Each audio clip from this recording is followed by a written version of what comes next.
Welcome to Focusing Pathways. In this episode, Elaine chats with Pat Duffy. Like many of us, Pat's usual response was to think about situations rather than sense how they felt in his body. When he was introduced to focusing, he discovered a different way of being. Pat is also a Passionist priest, and in this conversation he opens up the spiritual dimension of focusing and how it brings us to a deeper connection with the more of who we are. Pat works as a therapist, he's a focusing coordinator and an advisor to the board of the International Focusing Institute. And, as you'll hear, he is very fond of quotations by Eugene Genlin.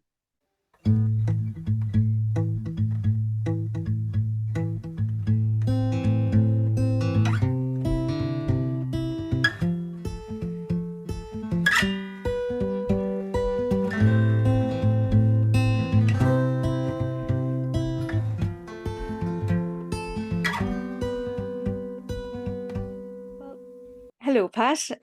You're very welcome to today's episode. We're delighted to have you here. Thank you very much. Delighted to be here too. It's great. I'm really looking forward to having a chat with you over the next while. So I guess as normal, I will start with my favorite question. I love asking this to focusing people because I always believed that focusing found me and it would always find me at some stage in my life. Sure. Yeah, as I said, my favorite question is, how did focusing find you? Okay. Well, it goes back a couple of years, about 35 years ago, I think I first came across focusing. And through a colleague of my own is also a priest, belongs to the same congregation as I do myself. And he, on one occasion, invited me to go to a workshop on focusing. So I said, sure. I was up for it. And we went along, and I enjoyed it and found it very interesting. And I bought the book and read the book and put it on the shelf. And that was it. I didn't go any further than that until a few years later. I was doing some more study in counselling. And I was doing this course, and we had an afternoon on focusing, and it was given by the late Sister Mairead O'Brien. You may have known Mairead way back. And Mairead came, and this afternoon, and already we've been, working on ourselves and self-reflection. All that was part of the course. So I think maybe that prepared me in some way for what was to come. And I remember when Mairead came, I was really taken by the whole focusing process. And the words that always stand out for me, that came to me at that time, they're still with me and still ring in my ears. Oh, I never thought I could be with myself in that way. Because I'm naturally a head person. And this was opening up a whole aspect of myself that I hadn't really paid attention to, or maybe found problematic or difficult to deal with. But this just was liberating. And I was so grateful to Mairead for it. And I didn't stop there. I followed up with Mairead and did a lot of sessions with her, one-to-one sessions. And then I did a lot of the workshops herself and Sister Kathleen Kavanagh, who you probably know as well. Kathleen is still alive. I was talking to her there recently. She's an amazing woman. And I worked with both of them, doing, receiving the education, if you like, in focusing. And it was just a wonderful experience for me. It was transformative in my life. And so I pursued it, and I said, this is a wonderful way to work. And both for myself, it has been a powerful instrument in dealing with myself and my own inner experience, but also in wanting to pursue it, and I said, wanting to use it in my work. And so pursuing it was so important for me. And I again did all the training and began to teach people how to do it, and I began to give workshops myself and with others. And then I moved up here to Belfast, and I did some training of people up here, and I have worked with one particular lady, Margaret Webb, and I have done a lot of workshops together, and training of others together, which has been great. So we gave a lot of workshops up till the time of the lockdown with COVID. Now we haven't really picked up on that again, but I work anyway with I work on two projects. I work on our own. There's one called Daneo Human and Spiritual Services here in North Belfast. And then not far away from that, I work with a cancer charity, Cancer Lifeline. Excuse me. So I work in both of those as a counsellor. And focusing is very much a part of the work that I do with people. And it's just amazing to see how it works for people when they get that sense again, that they almost echo what I've said myself. Nobody ever told me I could be like this with myself, or how to, and you can see it liberating them in front of your eyes, and that's just it's a wonderful gift, the whole process, and how gentle it is for people, even though sometimes people will find it difficult to get into it initially, because they're not tuned into that kind of way of being. It's all into thinking, as I was myself. I was thinking, and to enable them to pause from the thinking and just see, well, how is that in my body, and just simply to be with it. It's both so simple and yet can be so complex for people at the same time. But that working with them and taking the patience to be with people and allowing them to have that kind of open, gentle stance towards themselves is just, it's such a powerful instrument for people to be able to integrate what's part of their life, their suffering, whatever it is. And I work with people who have cancer, or people who are bereaved by cancer, or family members with cancer. And it's amazing how this process becomes a way for them to be able to manage better what they're going through. I really find it a very powerful instrument in working with people. Another aspect of it, I suppose, when I was going through the learning of it myself in the beginning, if learning is the right word, it was what really added to it for me was the whole biospiritual side of it. And Ed and Pete, I'm sure, whom you're familiar with, their work was a great bridge for me, because I was wondering, how does this fit in to my spirituality? And of course, they were powerful in that, and it made it even more holistic for me in that sense, that it added that dimension to me. And it's an aspect that I don't immediately share with people, but if people are faith orientated, then it can be an opportunity for them also to broaden it's how will I call it? It's process for them, that they can add this dimension to it, and I find that powerful too, that it enables people to even deepen both their faith and the process, that one complements the other and one feeds the other in some sense, and people find that powerful too. Yeah. And it's extraordinary sometimes in using it with people, that mightn't be faith orientated at all, and that's perfectly okay if that's where they're at, and somehow by using this process and coming out of their heads into their inner self, that somehow to have a spiritual awakening, which they mightn't put religion onto it, but it is a faith, it is a spiritual experience, and that's fascinating to see happen, before your eyes in some sense, So that's kind of where I'm at. I mean, there are aspects of it. I love the phrases from Gendlin, like, those. I want to share them because I find them so powerful. What is split off remains the same. When it is felt, it changes. So simple. Most people don't know this. He's right. They think that by not permitting the feeling of their negative ways, they make themselves good, and we know that we don't. That they keep coming back at us if we don't work with them.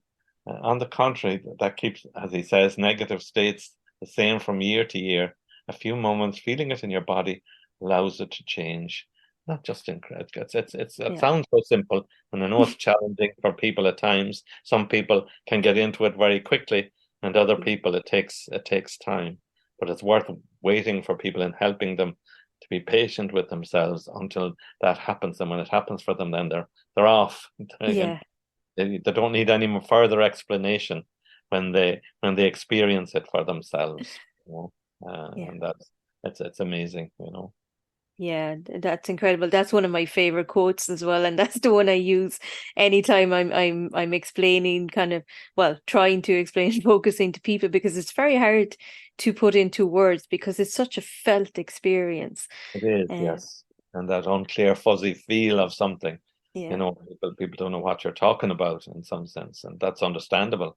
Because I suppose we don't have there are layers within us that we don't automatically recognize. And I think that was another thing that I learned early on, that and I was just reflecting on this myself the other day, was that I was selective in what I was bringing my awareness to, and didn't know I was being selective. And it was only as the process went on for myself that the horizon opened up. I began to see the things that I hadn't paid attention to, but that were there. And as much as what I was paying attention to, they needed my attention as well. And that was growthful for me, and developed the process for myself. So it's amazing, that side of us as well. That it's a deepening process as we go on, even up to today. After all that time, it's still powerful. Yeah. Sorry. Sure. Yeah. Go ahead yourself. No, I was just going to comment on that not bringing your attention to kind of the stuff that's always there that you just kind of ignore and push to the side. Sometimes the crux of what is going on for you lies within those small little unseen sometimes, or sometimes feels insignificant. It's Right. always fascinating to is, bring your attention towards that. Yeah. It's that thing again that Janice said, taking an open stance to the whole reality of who you are in the moment. The whole reality of who you are in the moment, and it's getting an awareness of that in itself. It's so powerful, and that whole thing of taking an open stance to the whole reality, and that we don't judge anything or criticize anything, but allow it to be.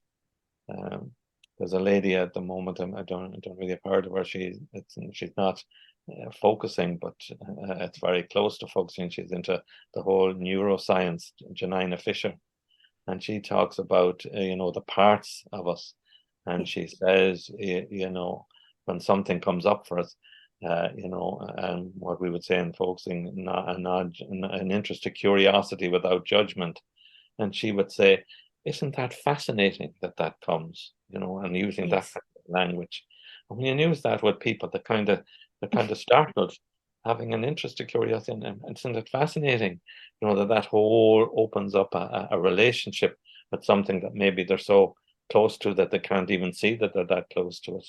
But it's amazing how neuroscience now is more and more tuned in to the whole focusing process and putting its language on it as well, which is opening it up even further, which is wonderful, Yeah, I think it's incredible to see, because it was in the 60s when Jean was doing all of this research, and reading the book now, even today, it just seems still so relevant, and it's how did it take this long still, and people still don't really know about focusing, and it's it's such an incredible way of being and connecting with ourselves. And one of my other favorite quotes, I don't have it here offhand, so it's probably wrong when I say it, is he talks about you don't have to be intelligent, or not intelligent, but you don't have to be a master of anything to do this process. It's completely natural. So everybody can do it. It's just it's already built in. That's that word. We all have the human equipment to do this. Exactly. Yes. And that's something I say to people. You have the equipment to do this. You have the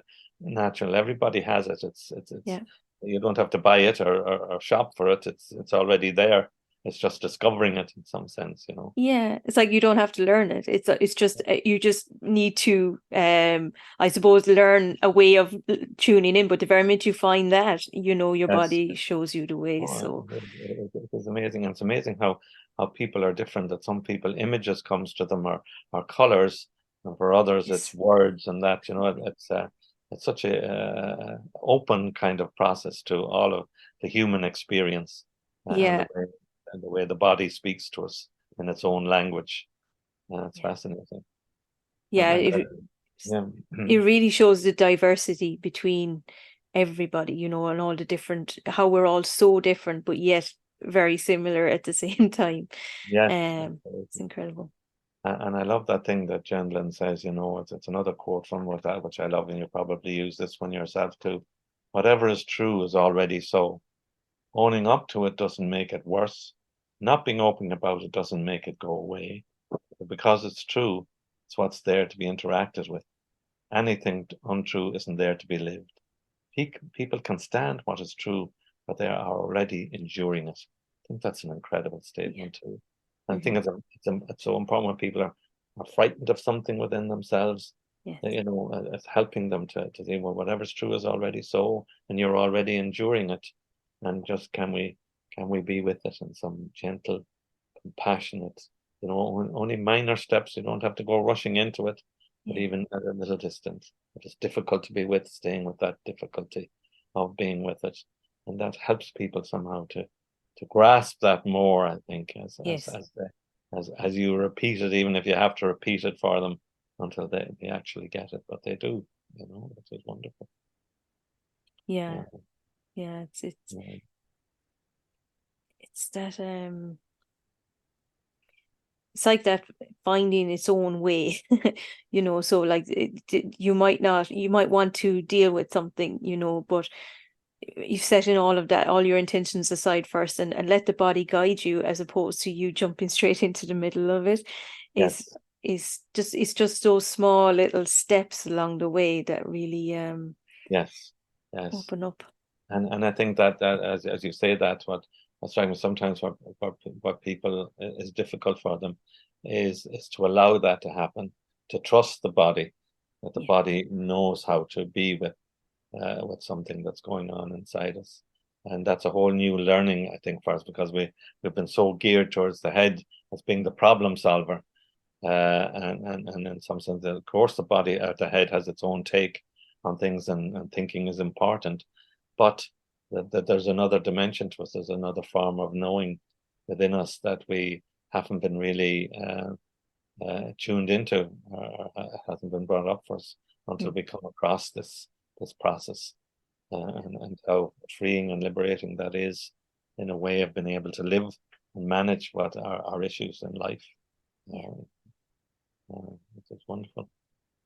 And I love, if I can talk even about Ed and Pete, one or two of their I love this one that they say, you know, how they define spirituality.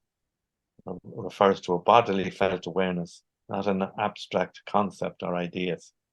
It involves surrendering into the truth of oneself, as this is experienced in a bodily way, allowing some power greater than myself to bless me with another step towards wholeness, in brackets, holiness, personally, communally, and globally. I think that's a wonderful statement too. It brings that whole spiritual dimension to it, into it. And they even go further in terms of, well, this will be specifically Christian and Christ-centered.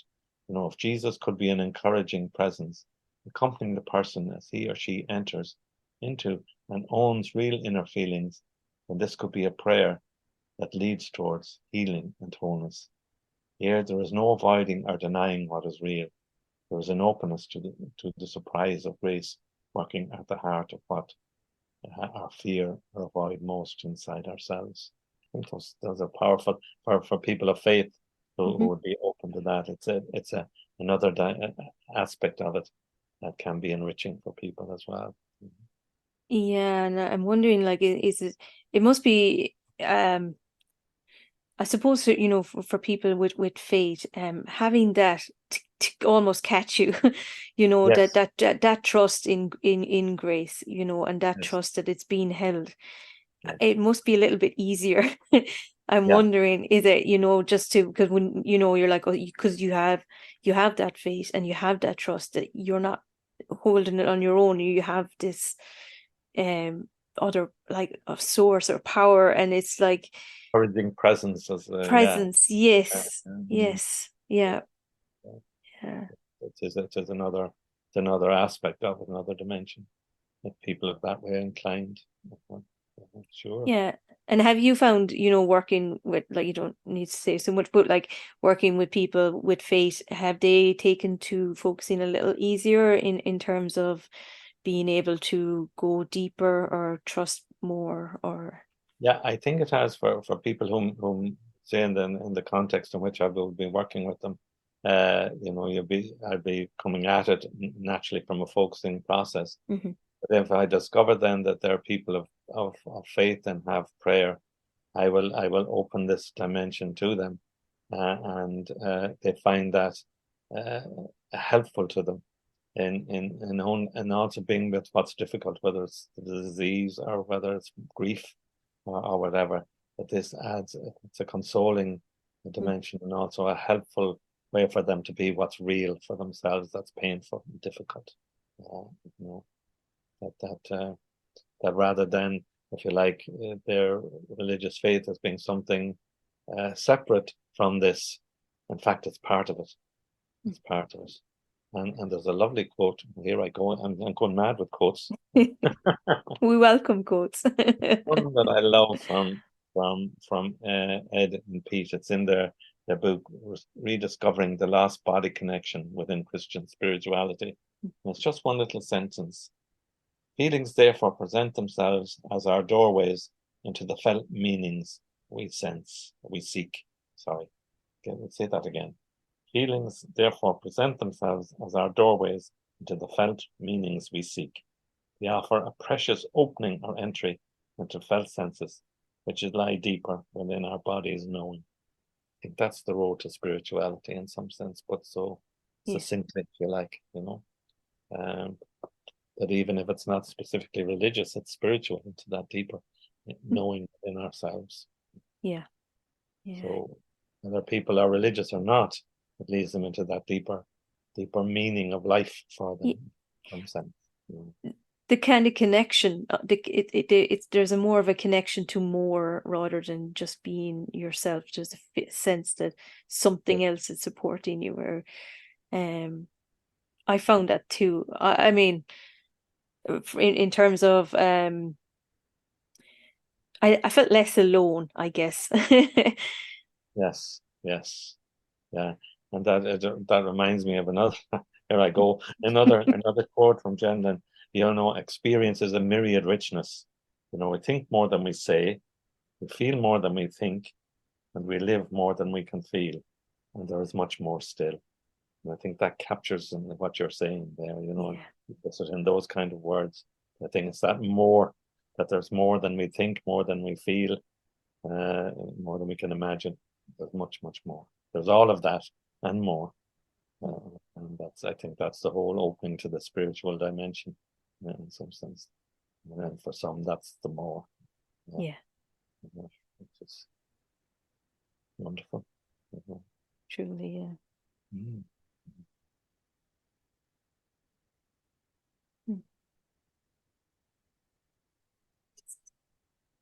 Just want to touch a little bit there again on an article that you actually wrote. So it's kind of more onto the religious aspect, or kind of angle from it. It's like growing up, you know, as well, I still am Catholic, you know, and I learned all, you know, in school, all the religion and everything like that. But there was something that struck me about your article, and that was the way that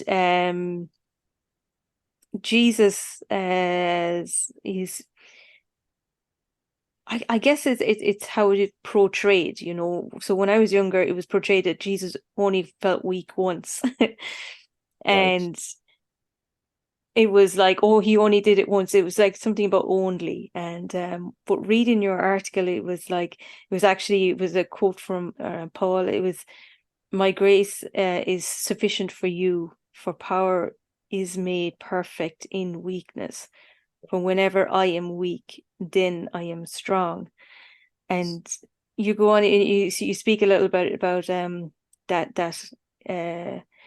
kind of event, in the Garden of Gethsemane, and yeah, and For there me, was I some, like to see it as a focusing process. yes. No, sorry, I interrupted you there. No, you're okay. I was just saying that basically it really showed, right, that Jesus, allowed himself to be weak so he could be stronger. So there was something really powerful about that. It was like, so it kind of changed from the way my perspective of it when I was younger, when I heard the story first, that it was like, oh, he had this moment of weakness, but then he, so what this is showing, the power and the weakness allowed him to go through what was coming, and it was yes. incredible. Then that surrender into the truth of oneself, which he did in that sense, into the midst of what he was suffering and was facing, in some sense. And in some sense, that solidarity with us in our suffering, that's undeserved suffering, and being able to accept it in some way and to surrender into that. It's incredible. And it's that, and it's the heart of love, that love is, if you like, surrendering into weakness, because we become vulnerable in loving. And that's what he did. He showed the depth of God's love for us in that surrender into what was weakness and what was other people's rejection of them. That's that Paschal mystery side of it, death and resurrection. No, unless the grain of wheat die, cannot blossom. It's that way that expresses it in something, that it's deeper within our own lives, that dying to rise in some sense. Yeah, it's like that growth, the human growth, I think you speak about as well. It's like, yes, it can be painful, but what comes after is incredible and can be so much stronger. And allowing ourselves to go into that kind of what you mentioned earlier on, the parts that maybe you kind of ignore or just don't bring your attention to. Sometimes they hold that, that I guess sometimes they can be perceived as weakness, can they? And then yes. Don't. Or there's something wrong with me because I Yes. have this, that, or the other. Rather than that, as with Paul, the very weakness was his strength. In the end, and how he opened it, and accepted it, that somehow the growth sprung from it. It's that mystery of dying and rising that's part of life. That that I mentioned from that quote, about the seasons. There's winter, and then there's spring, summer, and then there's a dying again. I remember one time I had that experience. Must have been some kind of there was a workshop or something. I was doing some kind of a treatment. It was autumn time, and we were asked to go out into the grounds and just look around and see what we saw. And I was looking at all the leaves that were dying. They were all dead, and they were all coloured and all the rest of it. And it suddenly dawned on me, they're not dead, but this is a part of life that they go through, and then they nurture the soil in the springtime, and new life grows up. So it gave me a whole new understanding of the leaves that had fallen from the trees, and in their golden, beautiful colors. That it wasn't, it weren't a waste, that they were dead and gone, and that was it. But that somehow they were still part of that chain of life, if you like, of dying and rising. That was part of it. It just struck me out of the blue, which was enlightening for me in that sense. Yeah. One of those little moments that you have, something that you saw so ordinary, and taken for granted what it meant. Or somehow when you take the time to pause and to be with it, that sometimes the more comes out of it. Yeah. Yeah, it's really, I really enjoyed reading that. It's like, we go through cycles in life. We don't live in summer all the time, it No, can't, no, it can't be. And we yeah, are going to, go through those processes, and, being able to support ourselves as we go through them, and knowing that, I know during winter it can be hard to see spring coming at times, but just having that holding space, that knowing that it's moving, and everything is, if it's held in the right way, it can move into the next phase. and I like very much Anne Weiser Cornell and her stuff, and because of the counselling thing, I have her book, the what did you call it? Yeah, focusing on clinical practice, and you'll come across that one. And it's very powerful in that, and she talks about the stronger self, that focusing is growing into that stronger self that can take care of all the aspects of it that are difficult or painful, and that, and it's a powerful way of looking at it too, that focusing develops that the self as apart from the I and the it, and the I that can take care of the it's by its compassion and its understanding and its listening and its caring. I find that quite powerful too, and that it's helping people to grow in that sense of their own inner strength that they have. They just haven't discovered it, by the way that they can be in relationship to their experiences rather than being swallowed up by them. Yeah. As Jenna says, you don't have to stick your nose into the soup to smell it. That's, I think, another humorous way of putting it. Yeah, that's a very good one. Yeah, I think it's very real, because soup is so hot. You be yes, sticking your I think nose it's into something it. that people can identify with. They can see what you're saying. Yeah. Absolutely. It actually almost has its own felt sense, even, Yes, it does. Yeah. You just have to stay with it. Exactly. Yeah, that's yeah, amazing. So in terms of I've just circling back to kind of at the beginning, we were, when you were talking about, how, you it was very much in your head, and you didn't realize that you could be with all of that in your body. How was the transition moving from the thinking side to just allowing, I suppose, and holding it all in the body?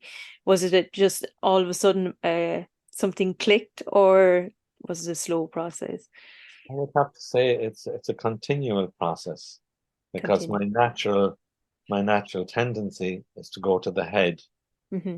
and I sometimes have to to come back to my awareness, and I have to remind myself sometimes, you're in your head with this. Are you you're thinking about what you're feeling rather than being with it. And when I remember that, I bring my awareness back to what I'm experiencing, that makes all the difference. Then it eases, when I can give it that time and that space, even if it takes time. So it's a constant process, if you like, or a constant reminder that I need to myself, that sometimes I can get carried off into the whole thinking pattern, which is natural for me to do. It's kind of my first station, if you like, Yeah. uh, bringing myself back, especially if it's something that's kind of bothering me. Let's say, you're doing a lot of what's happening here. I'm thinking, can I bring my awareness to what the feel of this is? And it's amazing that the difference that makes then when I do that. Yeah. So it's not a once off, and that's happened now. I'm hunky dory. I've arrived. It's a continual process. It's a Mm. lifelong process. I would say, but wonderful that I can do that. That I can remind myself, and that's what I say to people as well. It's developing that awareness, to catch yourself on when you're going off on tangents or whatever, and just remind yourself, yeah, look what's happening here. Not to be critical or judgmental, but simply to bring your awareness back, and stay with what's there, with that Yeah. open stance. And that's what makes the difference when you can learn to do that. And I think the body becomes, excuse me, more attuned into that, to you doing that. It kind of knows it in some sense. Whereas in the beginning, it might take time for that to develop. Yeah, it's really good to hear that, because sometimes see, for me, I immediately felt it in the body. I would be in my body before I'd be in my head. Right. So Yes. The it's opposite for me. Yeah. yeah. So it's really interesting to hear that perspective. That you consciously have to remind yourself to come back down into the body, and it's a constant, I suppose, effort. I know, but I don't know if that's the right word. But to remind yourself that this is actually, this is where the answers lie sometimes. Yes. Yes. Yeah. But I think the difference is, even though that is still something that I need to do, but because I have been practicing the focusing for so many years now, it becomes even more natural that it's as if the body is geared towards it, and that I'm more tuned in, if you like, in some sense, even though that I may have to do this at times. I don't know if that makes sense. Yeah, no, it does. Yeah, it's almost just like to remind you can. So when you get in touch with the body, it just happens very naturally for you. Yeah. But it's like Yeah. you just have to remind yourself to do it. Which wouldn't have been the way before Yes. focusing started from me. I would have been thinking about or trying to resolve things that were not resolvable by just thinking about them. Yeah. That's it's always an interesting journey, I guess. Trying to find your own way with focusing, and how it you can relate to yourself, and how, I guess, the first thing is to realize what is actually happening for you and why, and then you can kind of develop. It's all about really honesty, isn't it? Being honest with yourself. Oh, absolutely, yes. Yeah. That's essential. Yeah. And it's what gets in the way of honesty can be fear. If I go near this, it'll overwhelm me. And how to help people with that, that it's not to do violence to yourself, to rush into something that you find scary in some sense, but just to acknowledge that it's there. Okay, that's there, and I need to be gentle with that part of me. Just take many steps maybe to go towards it, but not to in any way force myself to it. Or just acknowledging that it's there, and that's already recognizing it, and that's a step forward. And that's so it's such a safe process in that sense, that you're not forcing people into doing something that they're not ready to do at this point in time. That's it. And it reminds me of something that came to me there earlier. And it was like, it's almost like the body creates a safe path for you to walk along to get to, where you need to be. Yes. We can hear that if the body is resistant, if resistance is the right word, but is slow or reluctant, to stay with that and allow that to be until it's ready to move that little bit further. That's fascinating. So in terms of where you'd like to see focusing, where it is kind of present now, and where you'd like to see it in the future, and how, moving forward, I guess, where would you like to see focusing? I think one of the things which was very meaningful me recently was in the light of the situation in the Holy Land at the moment, where the Institute had Zoom meetings, compassionate listening meetings, and I was only able to attend one of them, but I was very pleased that I was able to do that, because it was a very moving experience. That people from right across the world and across the divide, if you like, were there, and they were sharing their own pain around this. And that was such a unifying process, and a respectful process of everybody.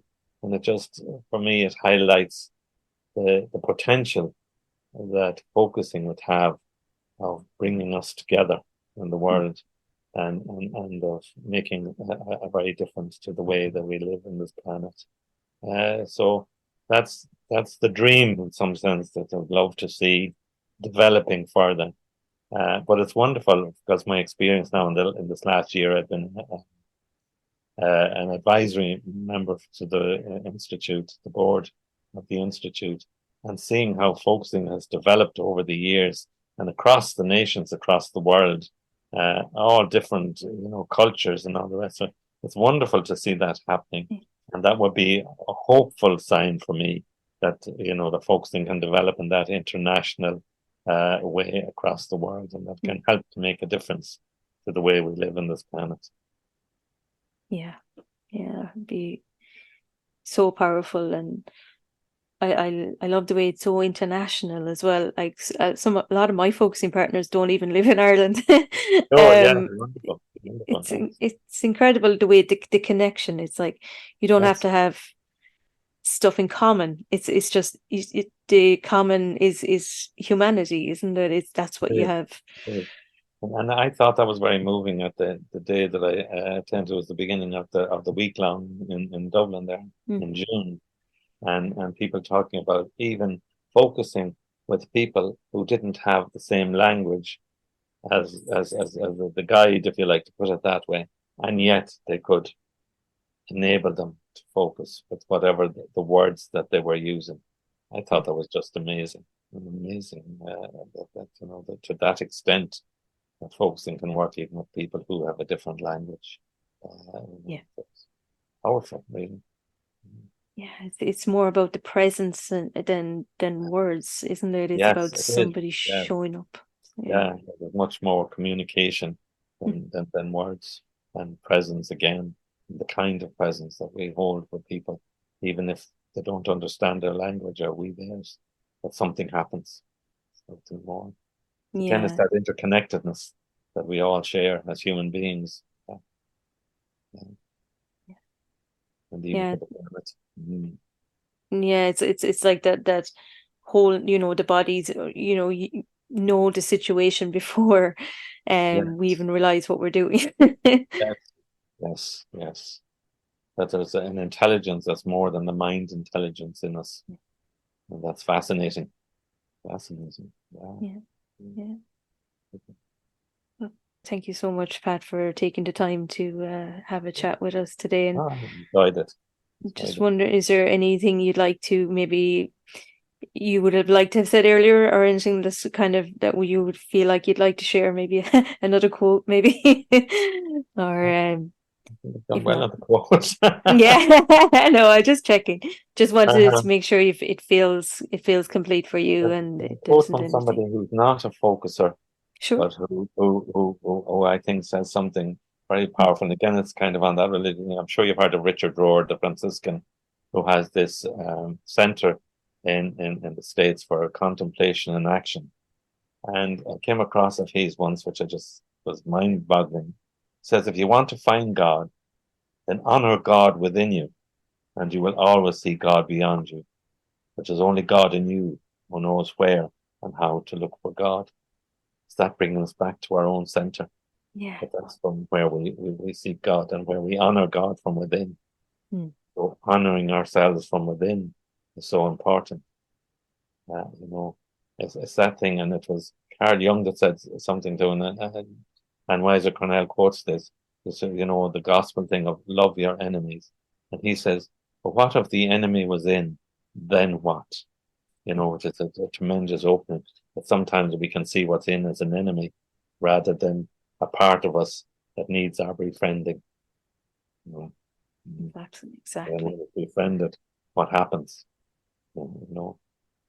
Life changes.